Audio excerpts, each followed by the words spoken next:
CF Moto ang isa sa mga Chinese brand na masabi ko nasa ibang level na ang quality. To date, kumpara sa mga ibang Chinese brand, one step ahead sila when it comes to design and all. Tsaka, ang bilis nila gumawa ng mga bagong motor eh.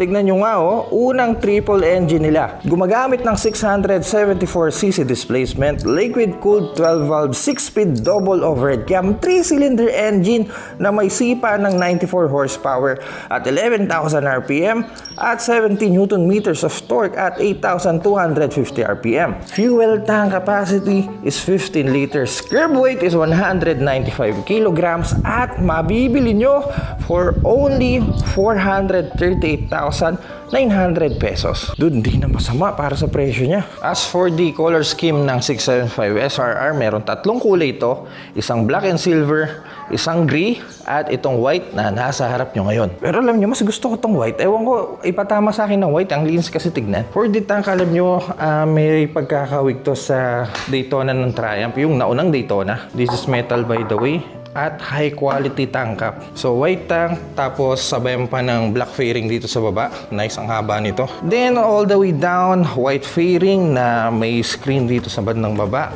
At hindi ganun ka-OA na winglet. Itong gusto ko sa kanya, hindi pinilit yung winglet niya. With 675 SRR logo. Lightweight steel tube frame. Nice. Kung titignan nyo dito sa gitna, may butas pa siya. Kasya isang kamay. Ay, kung mainit. Silver paint sa makina, nice. Then, pagdating sa upuan, decent na laki ng upuan for your main seat. Breathable to. Ayan. Medyo manipis lang siya. Well, ganun talaga. Sport bike to. At cute na pillion seat para sa mga backride nyo. Teka, tigas ng pillion seat nito ah. Then, meron din kayong air scoop sa likod. Para bang may spoiler kayo. Ito yung gusto ko sa mga sport bike. Yung may butas sa magkabilang gilid. Teka, parang may kulang dito sa part na to. Wala na yung pillion. Putres, dinanggal niya. Mas pogi, kaya pala. Ang talim ng tail section. Gusto ko itsura ng taillight nito.